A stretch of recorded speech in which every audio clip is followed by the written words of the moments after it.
Bugün bol proteinli, lezzetli bir tabak yapıyoruz. İstiridye mantarı ve tavuk. Bu tarifi kaçırmayın derim bence.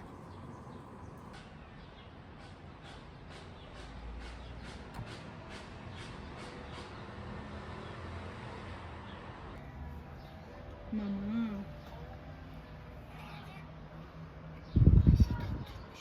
Hadi.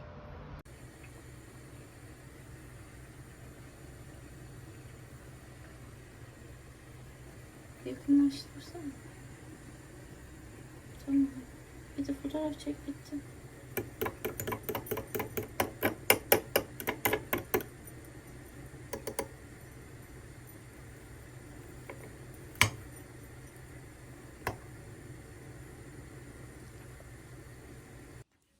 Evet arkadaşlar, çiğ köftenin son hali bu şekilde.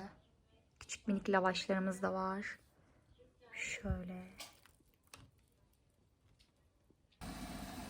Evet, herkese kanalımdan merhabalar.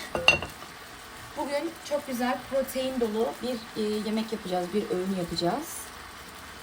Burada daha önce ben tavuklarımı marineledim. Tavuk göğsü bunlar. Ve kızartıyoruz bu şekilde. Şunlar daha olmadılar galiba ama bakalım. Olmuş. Bu şekilde marineledim.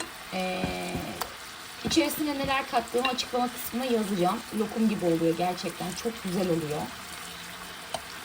Ve bir de istiridye mantarı yapacağız bunun yanına. Lezzet olarak. Çok da yakışacak. Yani bu tavuğun salatasını yapabilirsiniz. Öğün olarak sadece bu şekilde de tüketebilirsiniz. Birçok yoğurtlu salatalar var, tavuklu biliyorsunuz.